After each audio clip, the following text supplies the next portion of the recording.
Muli po magandang umaga po sa ating lahat. Tayo po ay manalangin pong muli sa pag-aaral natin ng salita ng Panginoon. Kami po, Panginoon, ay lubos na nagpapakumbaba muli ngayong umaga. We are asking, Lord, grant us your wisdom and understanding this morning. We pray, Lord, na ang aming pong puso ay maging bukas, aming isipan ay maging bukas din, Panginoon. Maging parang matabang lupa ang iyong mga salita ay maitatanim sa aming puso at isipan upang sa gayon matupad ang kalooban po ninyo sa aming pong buhay. Maraming salamat dahil may plano ka po sa amin, may nais kang sabihin, nais mong kumilos at gumawa sa aming kalagitnaan sa pamamagitan ng iyong salita. At binibigyan ka namin, Panginoon, ng buong kapahintulutan na gumawa sa buhay ng bawat isa sa amin. Nagpapasakop kami, Panginoon, sa inyo po at sa inyong kalooban, sa inyong salita. Alam namin na maririnig namin ang iyong tinig ngayong umaga. Maraming salamat po sa pagkakataong ito. Ikaw ang mapurihan at matanghal sa aming pong kalagitnaan. Ito ang aming dalangin sa pangalan ng aming Panginoong Jesus. Amen. Ngayon pong umaga, pag-uusapan po natin, binigyan ko po ng title ang message po ng Panginoon ngayon, ng God's Heartbeat, Understanding Our Mission. By the way po, today we will be celebrating our Missions Sunday. Ito po ay first part lang, and later po I will be announcing we will have the second part later tonight. So I invite everyone po to come and let's join together para po i-highlight natin yung importance ng missions, which is the heartbeat of God. Ito po ang tibok ng puso ng Diyos. I pray po that God will give us understanding about this.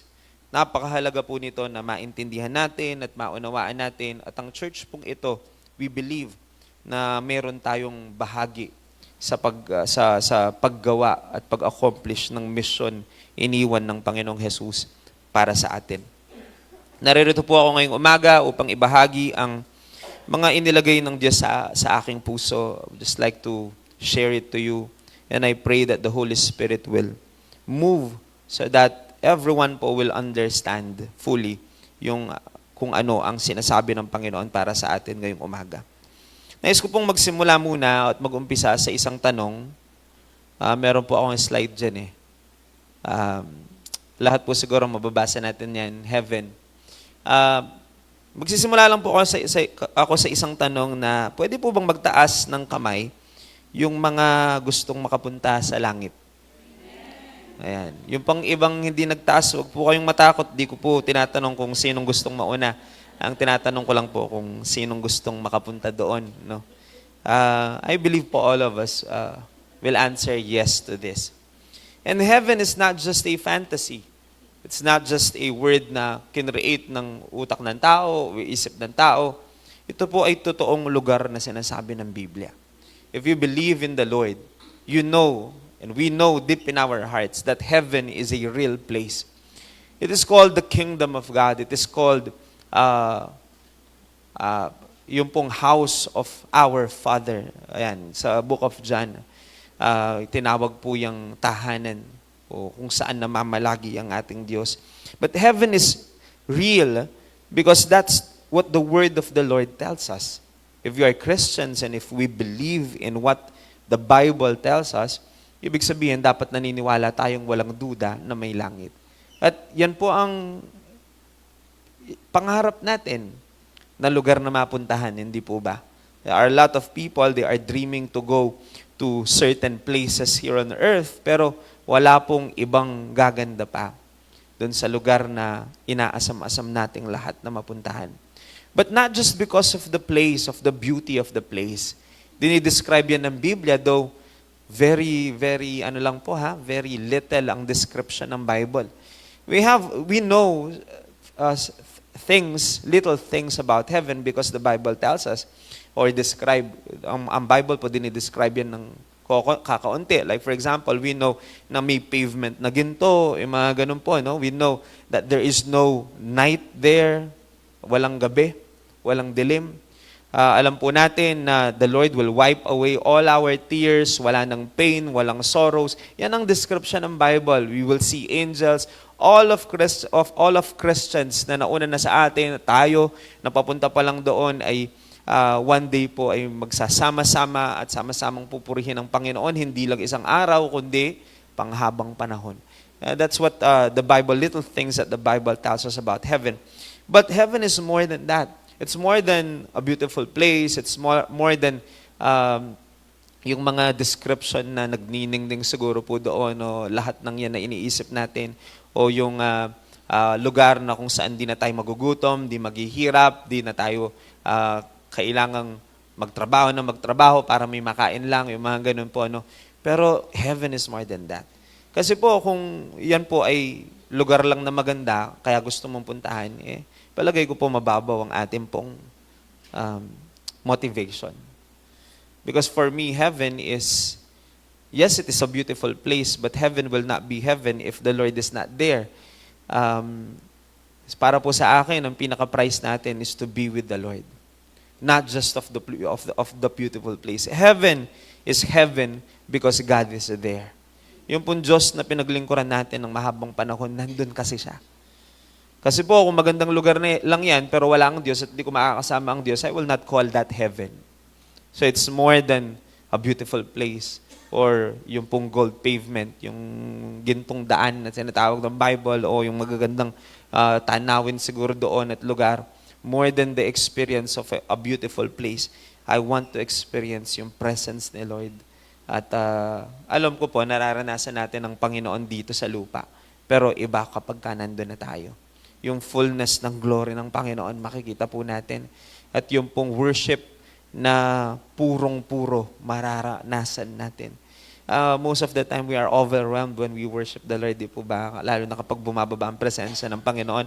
Mga kapatid, patikim lang po yan ng mga darating sa susunod na panahon kapag tayo po'y umuwi na sa kanyang kaharian. Yung question ko pong yan, yung pong sino po bang gustong makapunta sa langit? Lahat tayo, alam ko naman po ang sagot dyan. Lahat tayo magsasabi na tayong lahat gusto nating makapunta sa langit. Kung if heaven is a place and we want to go there, siguro po the good question is, a great question is, paano?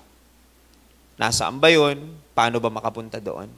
And many people, mayroon pong question na ganyan, paano? Paano tayo makakapunta sa langit? We want to go there, pero paano? Ito pong tanong na ito ay tinanong din mismo ng mga disipulo ng ating Panginoong Jesus noon.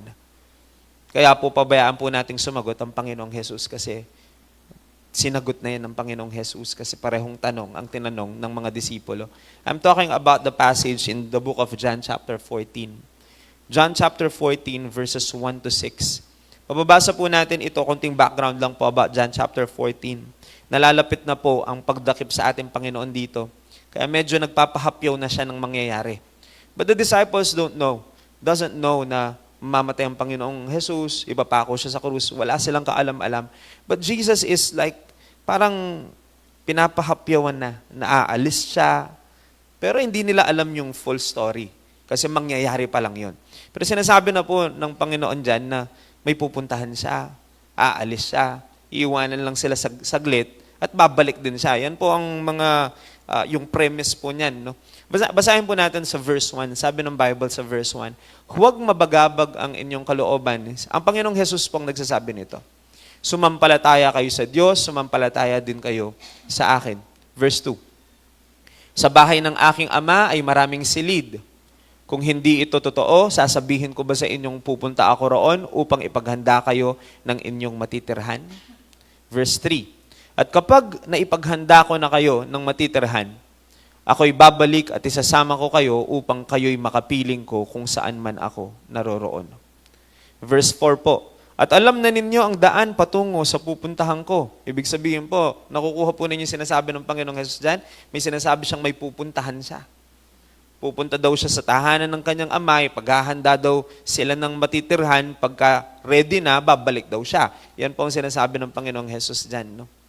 Pero sa verse 4, ang sabi niya, alam ninyo ang daan patungo sa pupuntahan ko. Yan ang sabi ng Panginoong Jesus. Pero sumagot po ang isa sa kanyang mga alagad, siguro po spokesperson nila yan, pero palagay ko po, hindi lang si Thomas ang may ganyang katanungan. Lahat sila nagtatanong, hindi po namin alam. Kasi sabi po ni Jesus, alam na ninyo yan, yung daan patungo doon sa pupuntahan ko. Pero sa isip-isip sigurado ng mga disipulo, Palagay ko po, nagtinginan pa yan. Ano kanya munti, Jesus? Saan ba yun? Yung mga ganong klaseng katanungan, paano pupunta doon? So, naglakas ng loob ngayon eto si Tomas at talaga pong tinanong niya, diretso sa Panginoong Jesus, ang tanong na, Panginoon, hindi po namin alam kung saan kayo pupunta. Yan ang sabi po ni Tomas.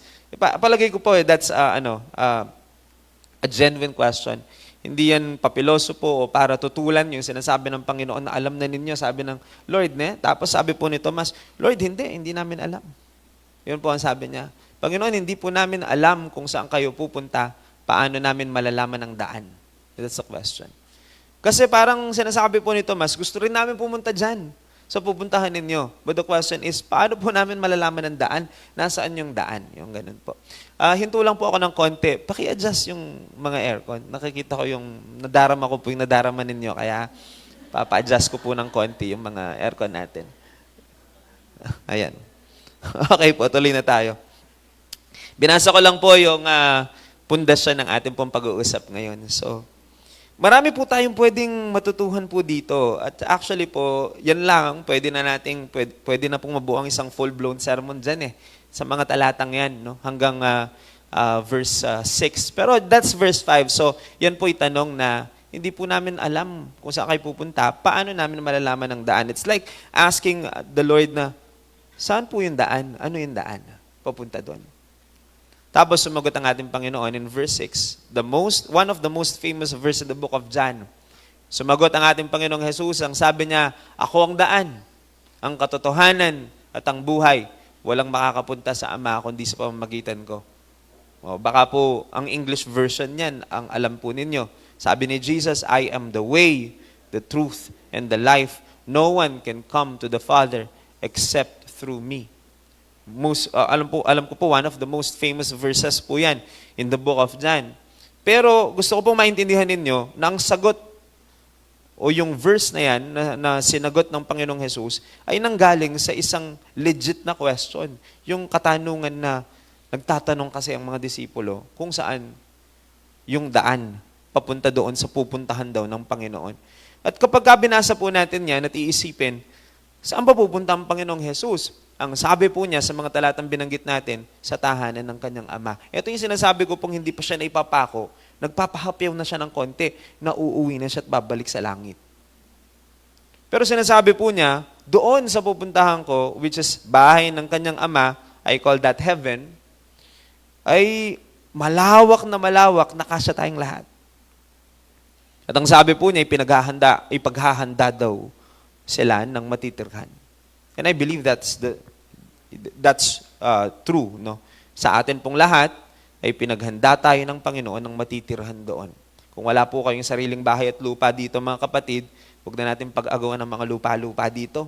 Mawawala yan kapag ka po namatay tayo, hindi naman po yan forever. Mahirap pong nakakalungkot, pinag-aaway-awayan pa yan ng mga naiiwan. Napakaraming tao po nag-aaway-away, sakiyakan ng buntok, pisasabihan ng gabon, kening yato. Pero iking banwa po, kailangan may papanyamsam. Atin tamong spasyo ka rin. The Lord has prepared a place for us, a house for us there, na matatawag talaga nating binigay ng Diyos sa atin. Napakaganda pong pagbulay-bulayan yan at isip-isipin, mga kapatid.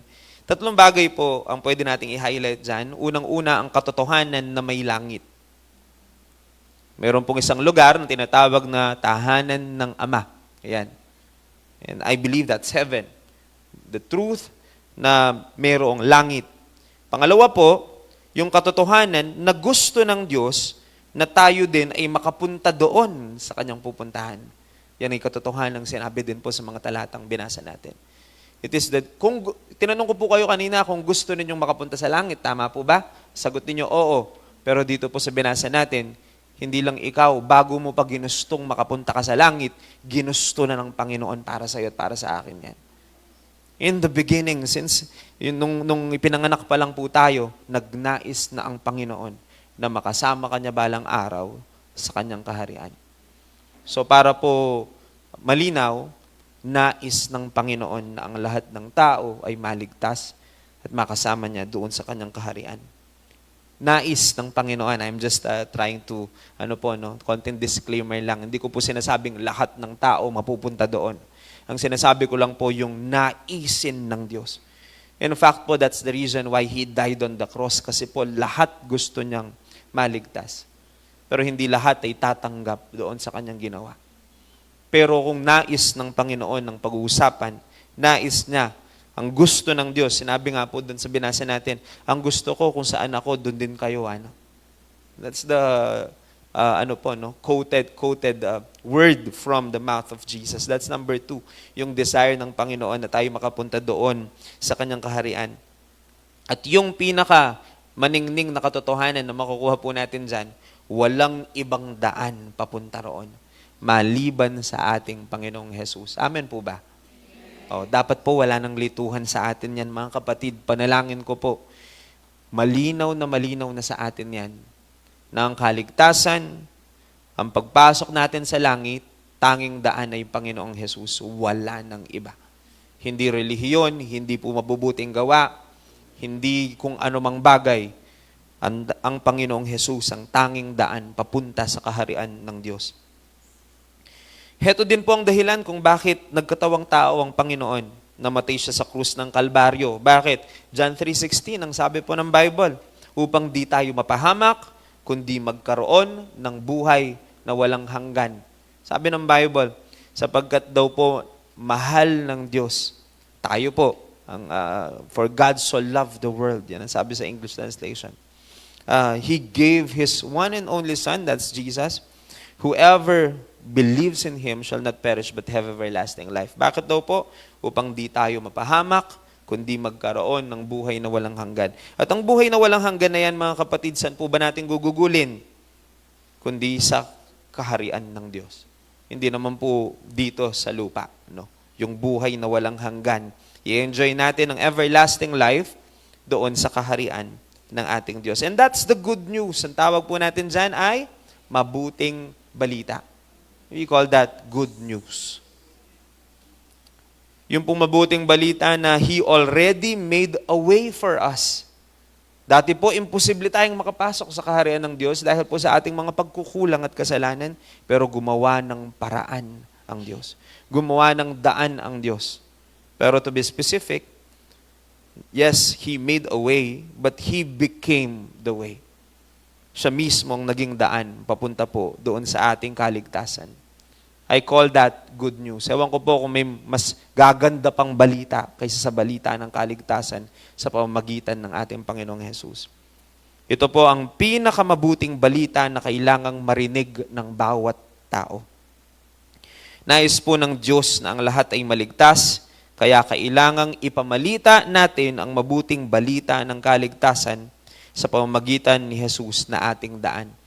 Na tanging daan, Good news ang tawag po natin dyan. And we are called to be newscasters of that good news. Tayo po ay tinawag na maging tagapamalita ng mabuting balita ng kaligtasan. Ano lang po ako, curious lang. Ano po bang mga balita ang daladala natin kapag po tayo po ay nakikipag-uusap sa ating mga kakilala? Of course po, may mga kwento tayong dala, po. Ang panalangin ko po, ang pangunahing ibinibida dapat natin kung tayo mga anak ng Diyos ay ang mabuting balita tungkol sa ating Panginoong Jesus.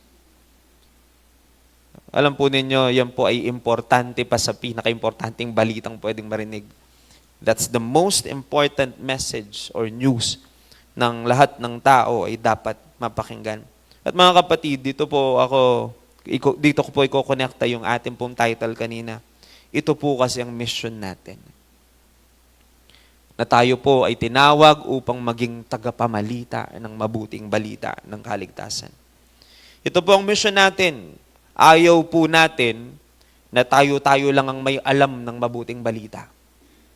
Alam ko po, minsan may mga tao na kapag ka po may blessing, secret mo ya kamangge, ada po na itang manita. Kaya mo, gulong mo, ada na. Pero alam po ninyo, ang mabuting balita ng kaligtasan, ito pong blessing, the biggest blessing that a man or a human being can receive. Yung pong kaligtasan na galing sa Panginoon, yan ang pinakamalaking biyayang pwedeng matanggap ng tao. Yan po, mga kapatid, ay hindi po gulong lang. Hindi tayo bulungan para tayo-tayo lang ang nakakaalam at pabayaan na natin sila. Hindi po ganon ang gusto ng Panginoon. Ito po yung isang bagay na habang sineshare mo, lalong lumalawak at lumalaki sa buhay mo. And there are things na when you share, nawawala sa'yo at nababawasan yung meron ka. But the gospel, the good news of Jesus, hindi po yan isang bagay na kapag sinare mo, mawawala sa'yo. Pero ang gusto po ng Panginoon, lahat tayo, alam ito, lahat ng tao, marinig ito. At magkaroon ng opportunity to accept Jesus also as their Lord and Savior, katulad ng ginawa po natin. Ito po ang mission natin. Just try to imagine, mga kapatid, kung walang taong gumawa ng mission na yon, wala po tayo dito. I believe po that there is one person na sumunod sa Panginoon at inaccomplish ang kanyang mission, kaya po tayo nakapakinig ng mabuting balita. Kanino tamo po wabalo yung tungkol keng ginunong alang Kristiyano na meglakas lub talakad paragawan ing mission na ini. And alam po ninyo, tinawag tayong lahat para doon. There are people waiting for us na baka ikaw ang talagang inappoint at ikaw po ang talagang pinili ng Diyos para gamitin niya na malaman ng mga tao pong yun ang mabuting balita ng kaligtasan.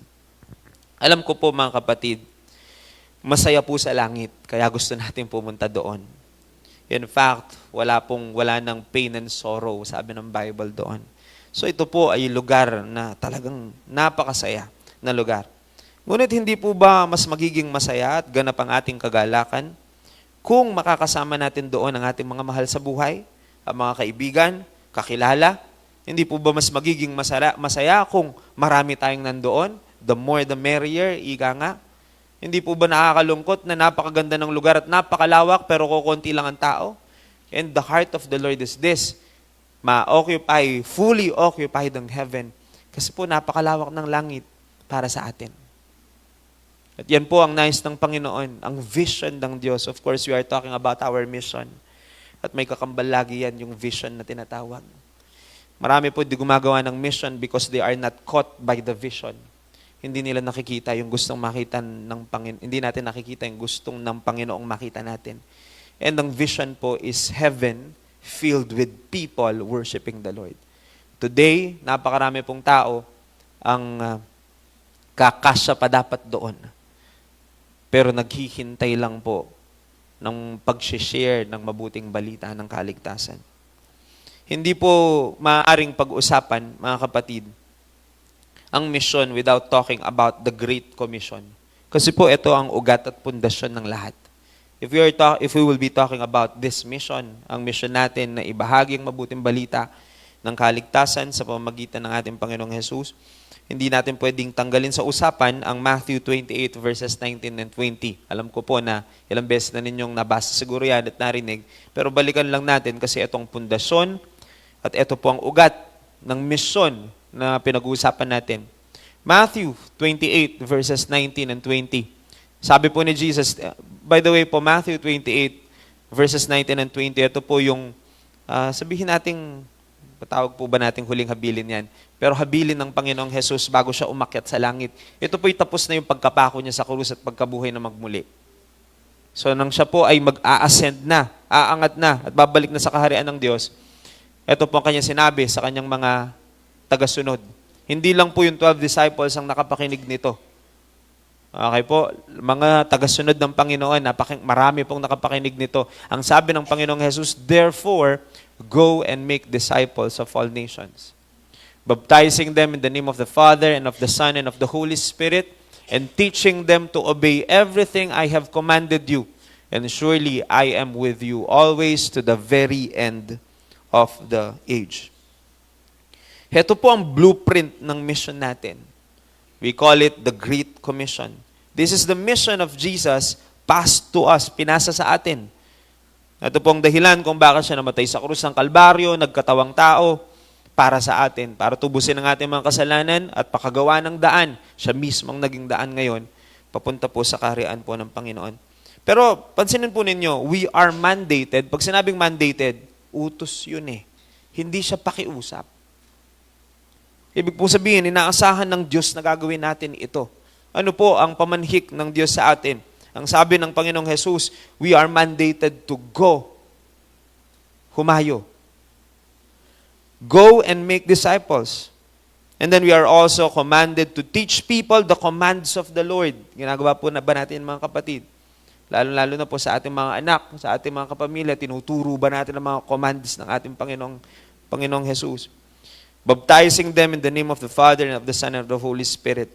Kaya hindi po pwede na manatili lang tayo dito sa loob ng church. Kasi ang mission natin ay hindi dito. Gusto ko pong maging malinaw yan. The Bible tells us that we are like soldiers of Christ. Isa po sa mga parang paghahalintulad o inihalintulad tayo ng Biblia sa mga sundalo ng Diyos. Talaga pong literal na mga sundalo tayo ng Diyos kasi ang church po is like our command office or parang, ano bang tawag doon? Command center. Ayan. Sa Tagalog, kampo. Kapag ka po tayo pumupunta dito, pumupunta tayo to get yung command from our commanding officer. And who is our commander-in-chief? It is Jesus. For the captain of the host is Jesus. And we are just following His footsteps. Di po ba may kanta tayong ganoon? So when we go here, we listen to the word of the Lord. We listen, we are trying to absorb yung pong will ng Panginoon at kalooban ng Panginoon. And it is our duty to fulfill that will. Yung pong sundin, yung kalooban ng Panginoon. Pero yung duty po natin bilang sundalo ay hindi po dito sa command center. Lalabas ang mga sundalo kasi trabaho ng sundalo sa labas. And that's also the same thing sa ating mga Kristiyano. We go here and gather, pero hindi natatapos ang ating pagiging Kristiyano when we gather together. Tandaan po natin mga kapatid, talagang lalabas po at magiging active yung pagiging Kristiyano natin kapag po tayo ay naghiwa-hiwalay na at naging ilaw sa mga lugar kung nasaan tayo. Because the Lord is sending us, has put us, or nalagay tayo ng Panginoon sa iba't ibang mga lugar. We gather here every Sunday. Every Friday sa mga men's, sa mga women's, every Thursday para sa mga men's, Wednesday para sa mga intercessors. We gather here, pero paglabas po natin at pagpunta sa kanya-kanyang mga lugar natin, anong ginagawa po natin? Hindi po ba dapat we are fulfilling the mission? We are fulfilling what the Lord has told us. Kaya nga po, mga kapatid, pag tayo po pumupunta sa church, nakikinig tayo ng salita ng Panginoon, yung application niyan, paglabas natin, dun yung application nun. Malulubos ang kagalakan ng Panginoon, hindi lang sa pag-attend natin, kundi kapag ginawa na natin yung kanyang mga sinabi at kalooban. And the greatest mission is to share the gospel, the good news, to everyone. Kailangan po yan ng maraming mga tao.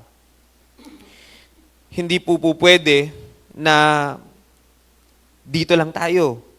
Because our mission is to go. Malinaw naman po yun eh. Go, humayo, lumabas. Yan po ang mission natin, is to go out and share the good news to others. Now the question is, how many of us is doing this? Yan po ang magandang question. Ilan po sa atin ang gumagawa nito? Now, inisip ko po yan, why many Christians don't do the mission? That's the question. Inisip ko po yan kung bakit. There are many reasons why. Bakit hindi po ginagawa ng marami ang mission? Number one po, maybe because they are not aware of it.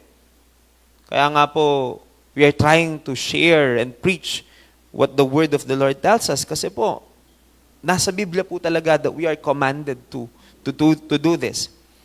Number two po, maybe the reason, I think po, the main reason why people are not doing it, hindi po dahil ayaw nila, pero marami tayong takot sa puso.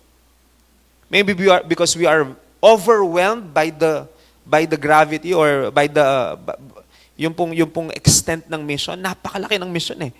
And titignan natin ang ating kakayahan siguro, kwatagiwa mo. Ito manita po, yung fear of rejection, maybe there are many fears and doubts in our mind, kaya ko kaya to, hindi kaya nila ako pagtawanan, ganito, ganyan. So we have these things in mind, kaya sometimes we want to, but we are being hindered by these things na nasa isip natin. No po. Many fears, fear of rejection, fear, takot na mapahiya, yung mga ganun po, no? Iniisip natin lahat yan. At minsan po, iniisip din natin ang kakayahan natin. Di ako marunong magsalita. Po, itong mga bulol ko, mga kakakuada na itong mga nito, mablangko ko, etc. We have many reasons. Yun po yung mga, I think, majority of Christians, may mga ganong reasons why they are not doing the mission. Pero mga kapatid, gusto ko lang pong i-highlight yan kasi po, yung reason na yan ay sinettle na ng Panginoon dyan pa lang sa dalawang talatang yan eh. Alam po ng Diyos na magkakaroon tayo ng struggle doing it.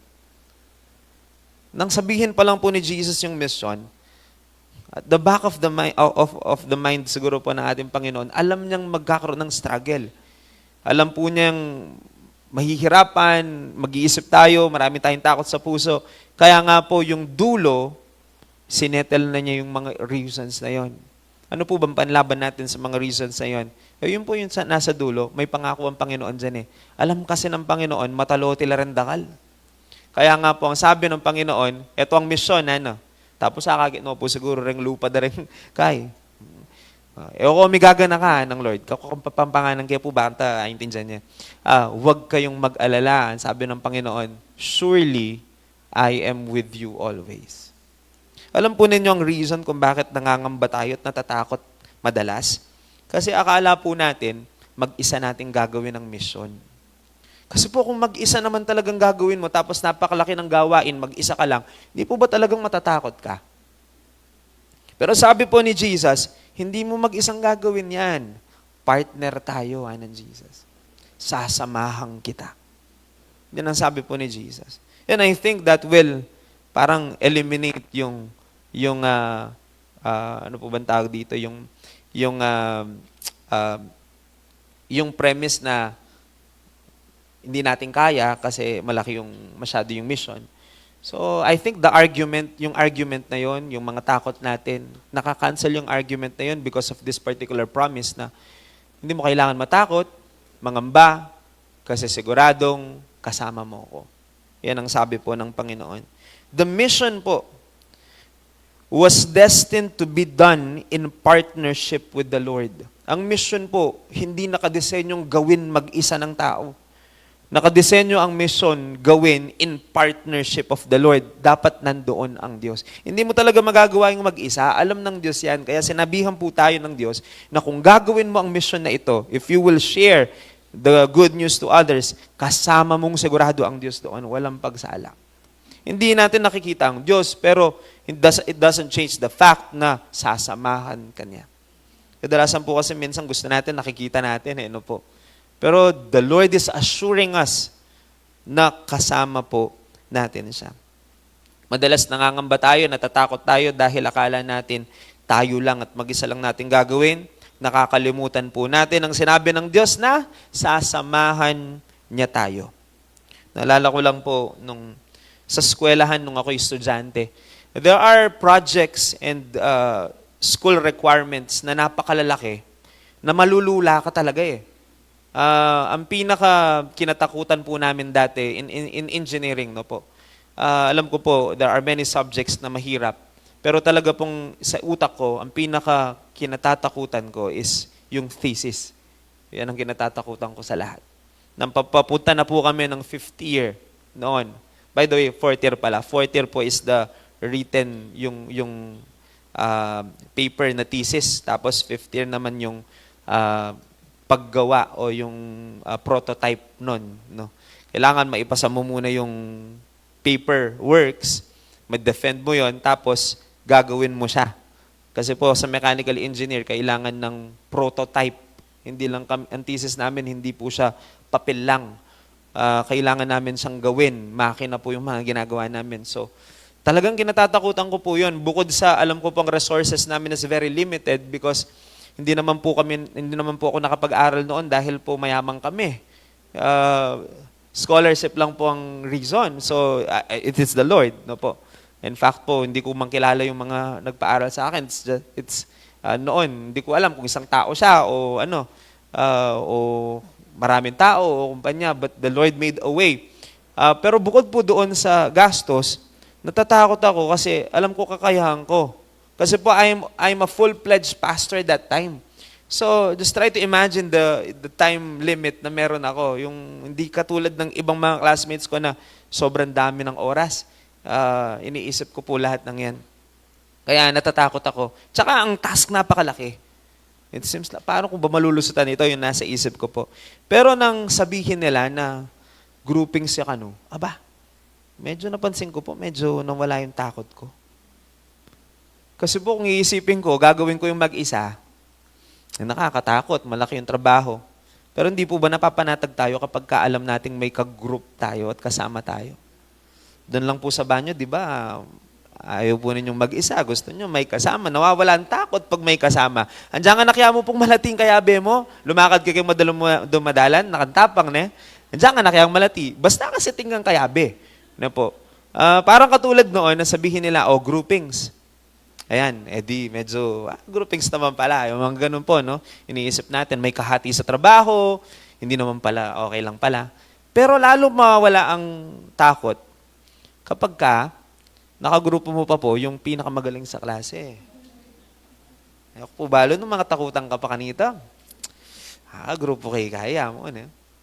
Parang sureball, panalo dahil po kilala mo Pero kung kagrupo mo po yung alam mong pabigat lang, yung tamad-tamad dyan, parang medyo masama sa pagramdam. Pero kung alam mo na responsable yung tao, magaling pa sa'yo yung taong nakagrupo mo, I think mawawala ang takot at pangamba. Mga kapatid, yung po tao lang ang kagrupo mo, nawawala ng takot at pangamba Ito po, Diyos ang nagsasabing siya ang kapartner mo dito. Ang tanong, bakit tayo nangangamba? Yan lang po ang logic dyan Madalas po kasi natatakot tayo kasi akala natin tayo lang.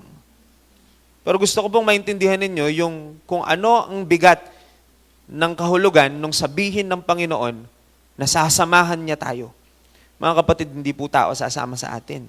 Diyos mismo ang kasama mo dito. Diyos mismo ang kapartner natin dito. Kaya kung anuman po ang kaba sa dibdib natin, mga kapatid, isipin ninyo, kasama ninyo ang Diyos. In fact po, yung work, kakaunti nga lang nyo sa'yo. Lahat ang Diyos ang gagawa. Basta kailangan lang natin ng willingness of the heart na gawin ito.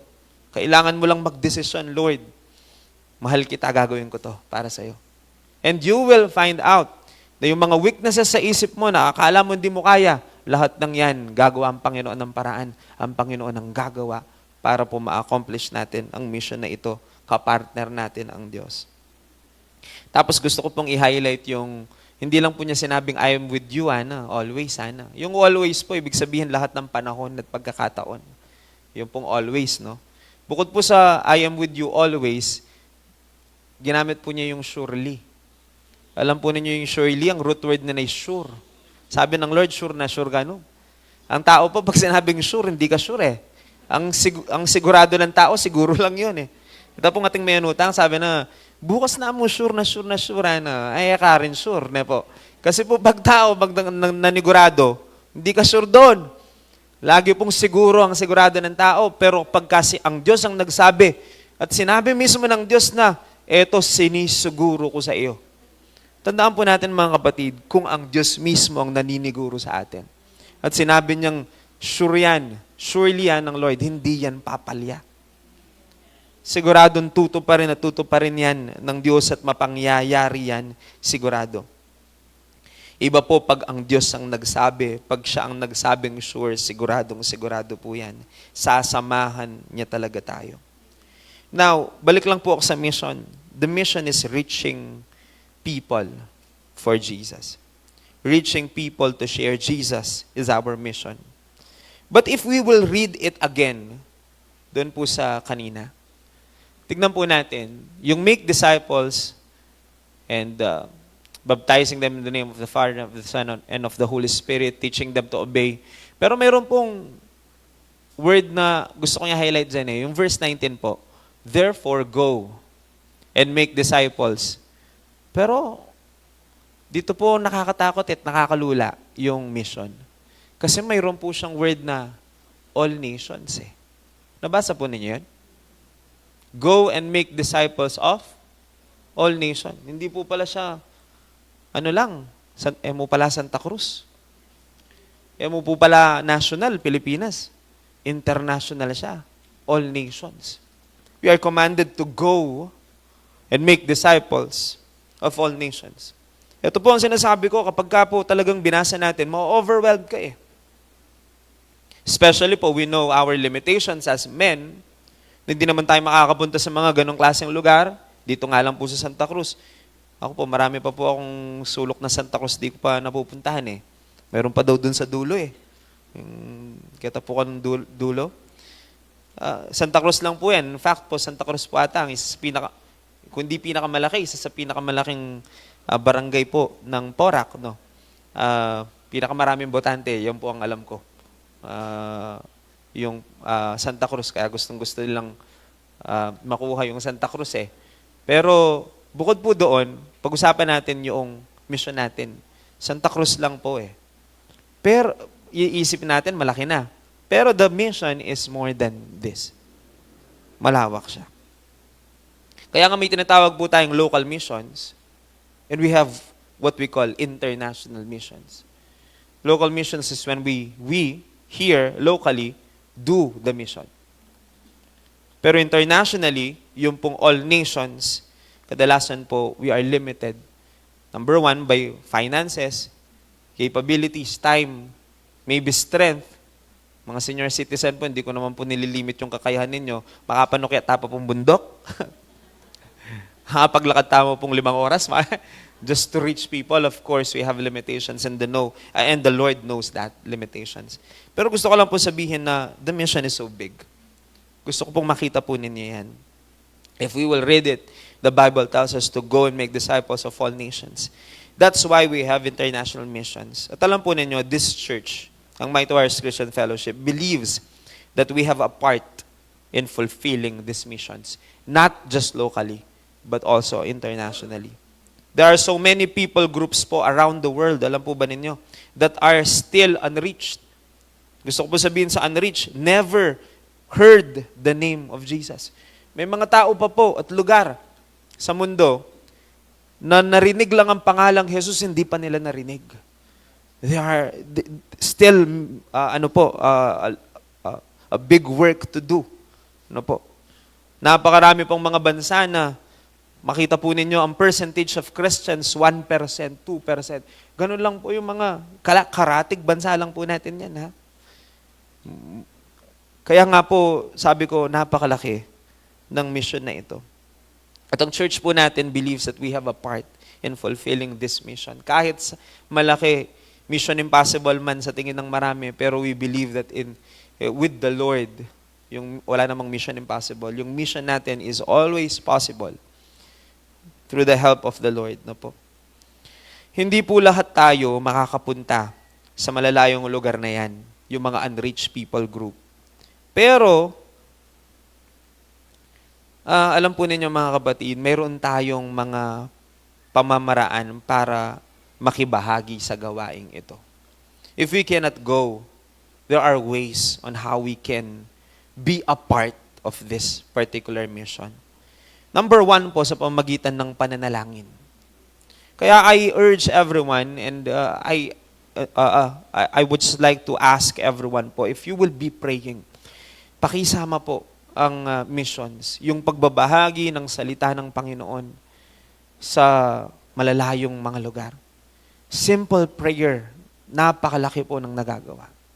Pwede nating alalahanin, Panginoon, inaalala ko po yung amin pong mga kamanggagawa na pumupunta sa malalayong lugar para lang ibahagi ka. Pagkalooban nyo sila ng kalakasan ng pangangatawan, protectionan po ninyo sila. Balutin ninyo sila ng inyong makapangyarihan dugo. Bigyan nyo sila ng boldness and courage, Lord. Yung mga ganun po. So we can just pray. A very simple prayer for that.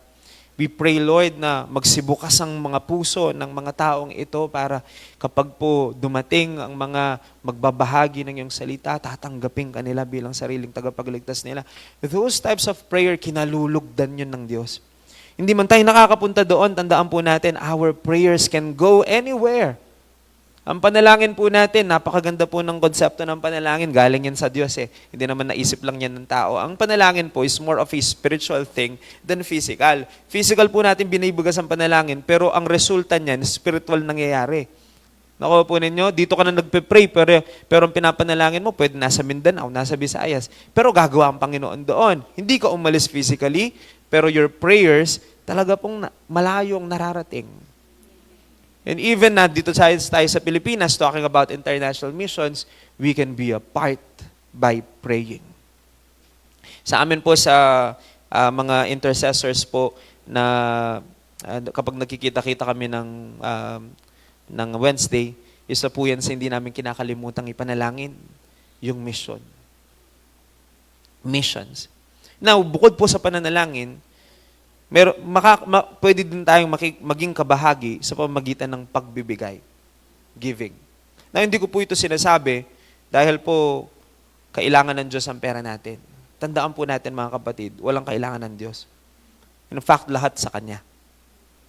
Magbigay man tayo o hindi, gagawa at gagamit ang Diyos ng ibang kapamaraanan para po ang Kanyang mga gawain ay magtuloy-tuloy. Hindi po nakasalalay sa iisang tao, iilang tao, ang pagpapatuloy ng paggawa sa gawain ng Panginoon. Gagamit at gagamit ang Diyos ng ibang kapamaraanan. Pero hindi po ba tayo natutuwa mga kapatid kung tayo ang gagamitin ng Panginoon? Ako po para sa akin, isang karangalan na maggamit ng Panginoon to provide for His work. Ito po ay hindi po trabaho ng tao. Ito po ay mission para sa Diyos. Kaya nga po, I'm just trying to, to explain this to you and praying somehow na makuha po natin ito. Alam ko po, every last Sunday of the month we give. At ito po, alam po ng mga board po, lahat ng ultimo 1 centavos, binibigay natin lahat sa mission yon. Alam ko po, we give every month. We do that. And I believe that the Lord is happy and glad na makita po yun. Hindi po nawawalang kabuluhan yung mga ganun bagay, mga kapatid. Hindi tayo nakakapunta doon ng physical, pero we have ways to be a part. Kaya masasabi po natin, we are a part of this. But this month po, actually po last Sunday pa dapat minove lang po namin kasi masyadong seguido. So magkaroon ng konting preparation. It's supposed to be our Mission Sunday. So ngayon gagawin natin yan. And this is the reason why missions ang topic natin. Later po tonight, this evening, mamaya, we will have a coffee fellowship po around 6 p.m. So I invite everyone po to come. May mga gagawin po tayo later. We will arrange this place. Hindi po doon, dito natin gagawin sa loob. So we will arrange yung lugar po para po makapag-fellowship tayo, but not really a coffee fellowship, a normal coffee fellowship that we do. In fact po, napakatagal na nang ginawa natin yan. Binuksan natin yung Cafe Agape natin. So, bubuksan po natin, mag-open ulit mamayang gabi. Pero it is a special Sunday. We will call it Missions Night. So, ito po ang gagawin po natin. So, I would just like you to come and invite you po for us to be a part of this. I'm praying po na we will do this every year. Pero i-announce namin ng 1 month before so that we can prepare. Pero ngayon po, let's just do it tonight. This will not just be an ordinary Cafe Agape. We will call it Missions Night. Ano po mga gagawin natin? Number 1, we will pray for missions. We will pray for Missionary Robert at ang lahat po ng mga kasamahan po niya. So mananalangin po tayo. Invite ko po kayo para po maging part po tayo nito. We will also show pictures and updates of what the Lord is doing. Mayroon pong GC para sa mission. Some of you are included po or member dun sa GC na yon. Actually po pwede naman yun para sa lahat pero hindi siya pwedeng public. If you want to be a part of that GC na makita po ninyo mga pictures and videos ng mga nangyayari po sa Nepal, sa Cambodia, sa mga lugar po na involve ang atin pong missions, ang ating missionary. Sabihan po ninyo kami, we will gladly add you in that particular group. Yun po ay group para sa updates and praying also. Kasi minsan po may mga updates po doon. We cannot post it sa atin pong page because pinapangalagaan po natin yung security ng ating mga kamanggagawa po doon. Kasi may mga lugar na medyo maselan.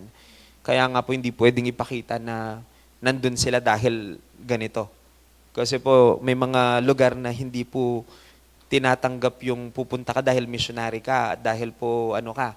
So may mga lugar po kasi na hindi naman Christian countries eh. So medyo maselan yung mga ibang lugar. Kaya nga po we cannot also say all the details about this kasi naka-live tayo ngayon sa Facebook page. But later tonight po, we will be showing you pictures and updates of what the Lord is doing in Nepal at sa mga ibang lugar pa po.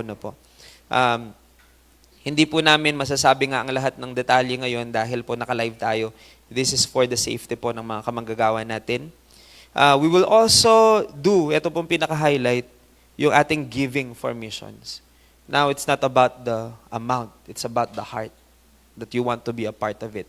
So, I encourage everyone po, kahit po mga young people and also kahit anong age, I encourage you to be a part of this. You pray for it po. Mamaya, pag-uwi nyo po ninyo, panalangin po ninyo bago kayo pumunta dito, we will be giving.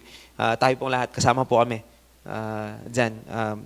And rest assured po that every single cent collected will be set for missions. Ayun. So, I want you to pray for it po. Sama-sama po natin gawin ito para sa Panginoon. Hindi po kailanman kabawasan o kalugihan ang lahat ng ginagawa natin, anumang bagay na ginagawa natin para sa Diyos. Kaya, of course po, may free coffee at saka po may mga bread. Wala pong rice, kaya kumain na po muna kayo sa maghapunan na po kayo, early dinner. Oreta pong, o yung mga nag-aano po dyan, yung nagda-diet, good po sa inyo yun. It will be a coffee fellowship after it. So, yun po, we are inviting everyone po to come. Dalhin natin yung ating mga pusong puno ng kagalakan sa bagay pong ito. Kasi po, I encourage everyone to grab this opportunity. I call it opportunity for us to do this. Tapos po, may mga guest speakers po tayo. May video message po from Pastor Robert. I-play po namin mamaya. And then also a video message from Pastora Henny also. So, yun po. Mabilis lang naman po yun. After po ng yung talagang pinaka-main na gagawin, mag-fellowship lang po tayo. Anytime po na kailangan ninyong umuwi, okay lang po yun. So, ganun. It will just be, parang siguro po, 2 hours maximum na yun. Pero yung fellowship po kasi natin, medyo mahaba ng konti. Pero yun po, free na kayo noon kapag kaganoon. So, sinasabi ko lang po ito, bali, first part lang po ito ng ating pong Mission Sunday. The second part will be this evening. Ano po? Sige po, tayo pong lahat ay manalangin. Let's all pray. Thank you, Jesus. Thank you, Lord. Maraming salamat po, Panginoon, sa opportunity, Lord, na binigay po ninyo sa amin. Una, para mapag-aralan ng iyong mga salitang muli, marinig namin muli kung anong sinasabi po ng iyong salita. We want to thank you, Lord, for reminding us again yung mission po namin as Christians, Lord. Napakalawak ng usapin patungkol dito. Napakalaki po ng trabaho, Most of the time, we are overwhelmed. Pero maraming salamat sa pangako ninyong sasamahan po ninyo kami. Especially, Lord, sa mga bagay na may kaugnayan sa paggawa namin ng misyon. Alam namin, ang pagsama ninyo ay maaasahan namin. Salamat po dahil po binuksan ninyo ang church na ito sa kaisipan ng kahalagahan ng misyon. We believe that this is your heartbeat. This is important, Lord. We thank you, Lord, for reminding us na meron din po kaming misyon dito sa Pilipinas na kailangan gawin. And that is to reach people, Lord, for you. Ang mga kaibigan namin, kakilala, mga kamag-anak, kapamilya, na hindi pa nakakakilala sa inyo, tumatanggap sa inyo. Maraming salamat po, Panginoon, at ipinaalala ninyo sa amin that we have this responsibility na i-share ka, Panginoon, i-share ang mabuting balita ng kaligtasan. Na hindi lang po basta namin sarilinin ang balitang natanggap namin, yung balitang nakapagpabago ng aming buhay. Bigyan mo kami ng puso, ng pagnanais na ma-share din po namin ito sa iba, masabi din namin ito sa iba, upang sa gayon katulad po ng ginawa ninyo sa aming buhay na binago ninyo, ay mapangyari rin at maranasan din ng mga tao sa aming paligid, Panginoon. Pagkalooban mo ng lakas ng loob ang bawat isa, na kaysa sa kung anumang balita ang aming dala, dalhin namin ang mabuting balita ng patungkol sa inyong pagliligtas, Panginoon. Dalhin namin ang balita na may langit at ang tanging daan papunta ng langit ay ikaw lamang, Panginoong Jesus. Maraming salamat po sa iyong pangako na sasamahan mo kami at dalangin ko, Panginoon, manatili yan sa diwa at isip ng bawat isa sa amin. Hindi namin makalimutan ang pangako mong yan. Kasi po nagkakaroon lang kami ng takot, pangamba at pagdududa sa aming puso kapag nakakalimutan po naming sinasamahan mo kami, Panginoon. Kaya dalangin po namin, manatili sa diwa namin, nakasama ka po namin sa lahat ng pagkakataon. Marami rin po salamat sa pagpapaalala po ninyo sa amin that missions, Lord, is not just locally, pero you have said, Lord, that we should go and make disciples of all nations. Napakaraming mga taong nangangailangan pang makarinig ng mabuting balita ng kaligtasan. Kami po sa aming pisikal na kalakasan at katatayuan,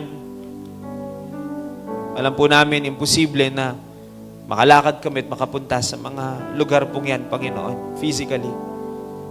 Pero maraming salamat dahil po nagbibigay ka ng kapamaraanan para maging kabahagi kami ng iyong ginagawa kahit sa mga malalayong lugar.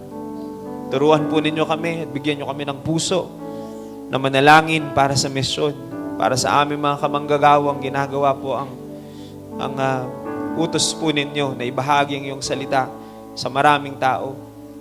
Manalangin para sa mga taong hindi pa nakakilala at nakakarinig sa inyo.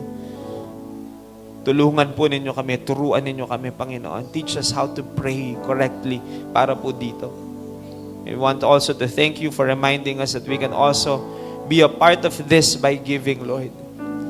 Alam po namin, medyo allergic ang marami kapag ka-giving ang pinag-uusapan. Pero sinabi po ninyo, Panginoon, that blessing, Lord, ay talagang, it is also a door of blessing. Giving is a door of blessing. What we sow is what we reap. Kaya, dalangin ko, Panginoon, hindi po maging bigatin, kung hindi maging kagalakan sa puso po namin ang aming gagawing ito. Dahil alam po namin, Panginoong Diyos, ang lahat ng bagay nagmumula sa inyo at nanggagaling sa inyo. At pagpapala para sa amin ito, dahil alam po namin, ano man ang aming ibibigay ay ibabalik mo sa amin ang siksik, liglig at umaapaw. Maraming salamat po, Lord, sa buhay ng bawat isang naririto. I ask, Lord, na patuloy kang mangusap sa puso ng bawat isa na naririto ngayon. Ito ay first part pa lamang, Panginoon, ng aming gawain for today. The second part will be later, Lord, mamayang gabi. Pero ngayon pa lamang, pinapanalangin na po namin ang katagumpayan para sa buong araw na ito. Sa lahat ng mga gawain para sa inyo, Panginoon. Maraming salamat po. Ngayong oras na ito, nasa bahagi kami ng paggawa po namin at pag-alala ng iyong sakripisyo sa krus ng Kalbaryo, yung pag-aalay mo ng iyong katawan at pagdanak ng iyong dugo para sa aming kaligtasan, sa kapatawaran ng aming mga kasalanan. We will do the Holy Communion, Lord. Right now, we ask, linisin mo ang aming puso, ang aming isipan, nang sa gayon, magawa po namin ang bagay na ito sa katanggap-tanggap na kapamaraanan sa inyo pong banal na harapan. We give you all glory, all honor, all praises. This we pray in Jesus' name. Amen and amen.